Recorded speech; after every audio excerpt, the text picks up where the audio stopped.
Bom, olá pessoal, meus amigos, minhas amigas, é com grande alegria que hoje nós iniciamos de forma assim, oficial o estudo, porque no vídeo anterior, no episódio, no estudo anterior, nós fizemos uma apresentação de como a obra, o livro Um Olhar sobre o Tempo Presente surgiu, do que cada capítulo vai falar, né? Nós deixamos isso de maneira resumida na apresentação do estudo. E agora nós de fato iniciaremos o capítulo 1, repito, do livro Um Olhar sobre o Tempo Presente, um livro que, para quem não acompanhou o episódio anterior, é o segundo livro ali da série Denis na Revista Espírita, série publicada pela editora Celd, que contém os livros, por enquanto, né? O Futuro do Espiritismo, Um Olhar sobre o Tempo Presente e Liberdade e Renovação. Este que nós estudamos aqui foi publicado aqui no Brasil em 2018. E os artigos que deram origem a ele foram escritos por Leon Denis em 1920, 1921 e um artigo em 1926. O capítulo 1, ele foi para a Revista Espírita em setembro de 1920. E ele é intitulado A Juventude e os Anseios por um Mundo Novo. Puxa vida, quando eu li só o título desse capítulo já mexe com a gente, porque a juventude é isso. A gente vai falar muito de juventude, viu? Mas fiquem tranquilos, vocês que eventualmente não são mais jovens, como eu já não sou mais jovem, eu tenho um filho de 16 anos enquanto gravo esse episódio. Talvez quando ele for ao ar, meu filho já esteja com 17, está quase aniversariando. E a gente já passou pela juventude. A juventude é cheia de energia, cheia de disposição. Às vezes tem aquela ideia, né, de transformar o mundo. E essa ideia, em muitos, ela é conservada. E ela entra na fase, digamos, na fase adulta e vai acompanhando até a velhice. Isso é ótimo. Já outros, depois que passa a juventude, começam a, de certa forma, vou usar um termo assim, se acomodar e achar, ah, não, mas era só uma fase, aquilo passou. Cada um se comporta de uma maneira. E Denis vem falar da juventude e os anseios por um mundo novo. Um dia eu ouvi uma frase assim, de que quando a juventude quer alguma coisa, aquilo vai acontecer. A gente só não sabe quando, mas é como se a sementinha fosse jogada para que tempos depois aquilo viesse de fato à tona. Foi assim em vários momentos da história. A gente vê que presidentes de diversos países, já na juventude, eles demonstravam ali aquela liderança, aquele gosto por liderar, né, pelo assunto, política, por exemplo, e outros mais.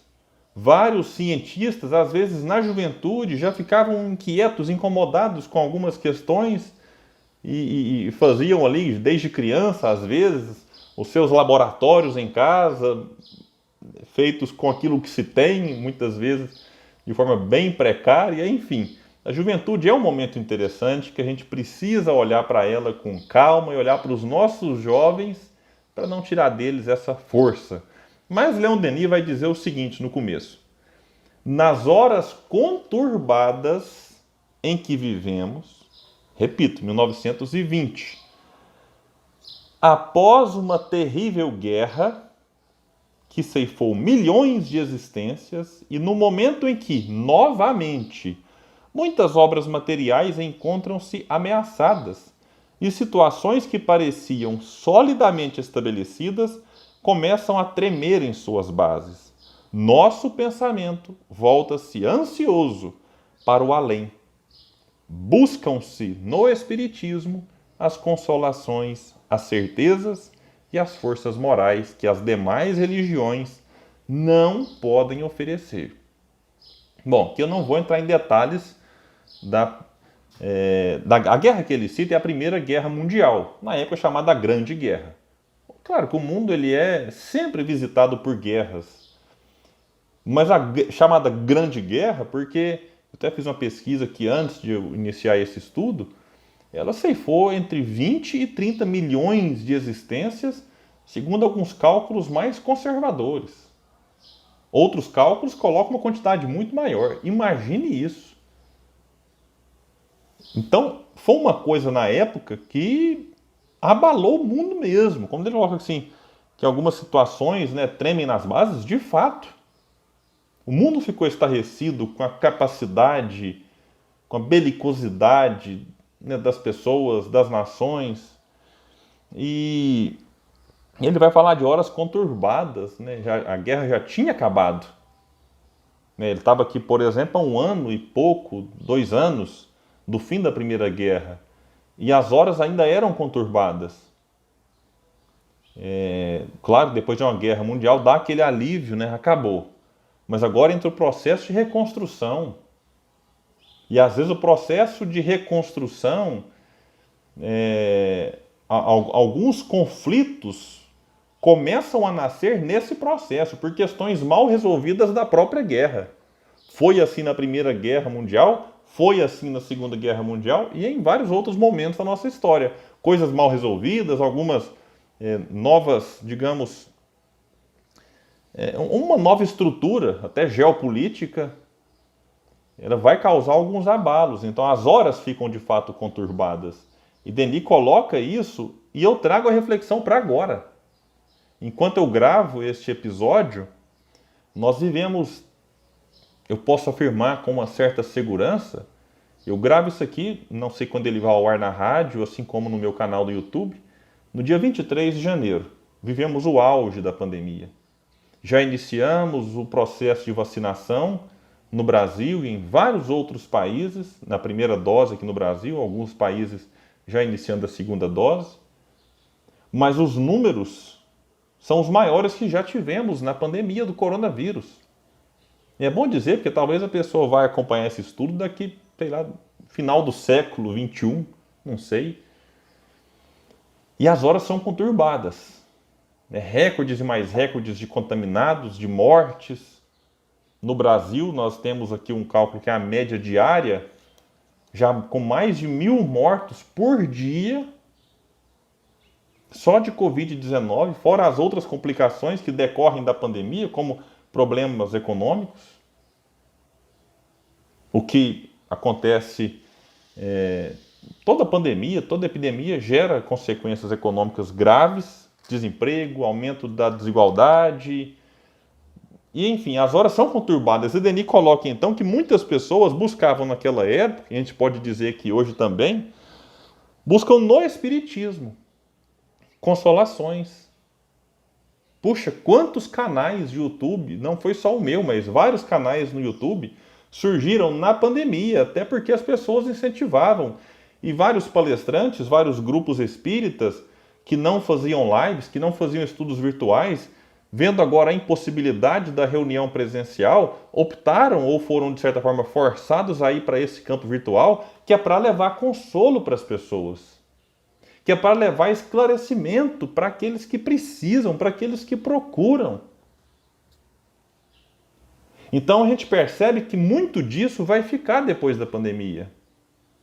Muitos convites que me chegam, por exemplo, já vão até para o final do ano, num momento em que a gente já imagina que deve ter tido uma vacinação em massa que nos possibilite a volta. Mas são programas, são quadros, são estudos criados e que permanecerão depois. Porque as pessoas buscaram o mundo virtual, se agradaram dele em alguns aspectos, o que não substitui a importância do encontro presencial, e esses decidiram manter, mesmo depois num quadro aí já de estabilidade ou até de erradicação do vírus. Então buscam no Espiritismo as consolações, as certezas e as forças morais. Detalhe, que as demais religiões não podem oferecer. E aqui muita gente talvez pode dizer assim, mas Denis critica as outras religiões, não é possível e tal. Bom, a gente tem que só fazer um detalhe assim. Se fosse para o Espiritismo ser igual às outras, não faria sentido existir.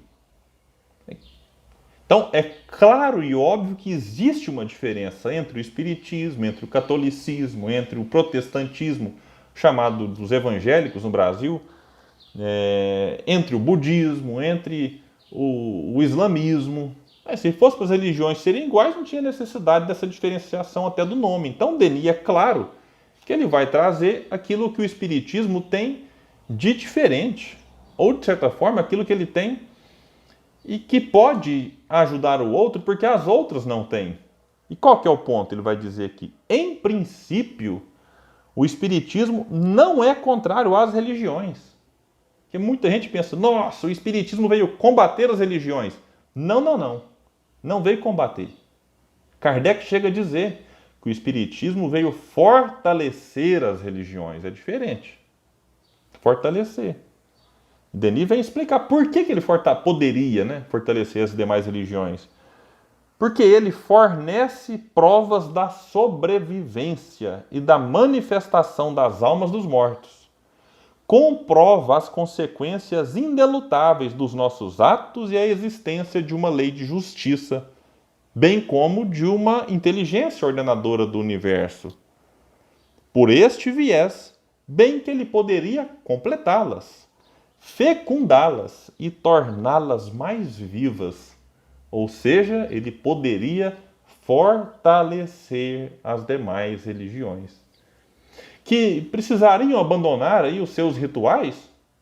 Acredito, opinião pessoal agora, que não.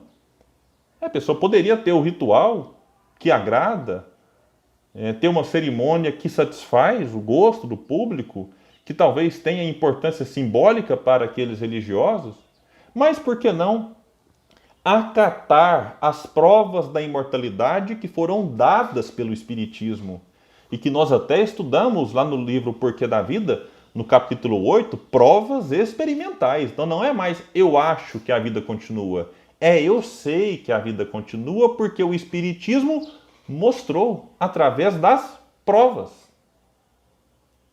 Provas indiscutíveis. Indiscutíveis que eu coloco no sentido de que assim, foram feitas todos os testes, todos os mecanismos para evitar a fraude. Não indiscutível de que a gente não deva discutir. No Espiritismo, a gente deve discutir tudo aquilo que importa. Eu digo tudo aquilo que importa porque tem hora que a gente perde tanto tempo discutindo o que não importa. Ai, quem foi a reencarnação disso? Quem que é Emmanuel? Será que Emmanuel reencarnou? Isso aí, pelo menos para mim, pouco importa. Mas essas questões de mortalidade da alma, de reencarnação, das consequências dos atos, que ora recaem nessa encarnação, ora nas outras. Isso é importante, isso a gente pode e deve discutir. Então a doutrina espírita, nesses momentos difíceis, como este que nós vivemos, e como aquele que Leon Denis viveu na sua época, ele se apresenta como um elemento a mais para levar consolo e esclarecimento. Consolo e esclarecimento que se apoiam em fatos e numa filosofia extremamente forte, poderosa e que, de fato, vai nos explicar as coisas que a gente às vezes não entende e nos dar a força necessária para que a gente consiga superar aquilo que a gente não consegue suportar, na verdade, aquilo que a gente não consegue superar. E nos dar a força para superar aquilo que for passível de superação. Bom, meus amigos, este foi o nosso estudo de hoje. Espero que vocês tenham gostado. No próximo episódio, daremos continuidade no capítulo 1 do livro Um Olhar sobre o Tempo Presente, intitulado, repito, A Juventude e os Anseios por um Mundo Novo. Até lá!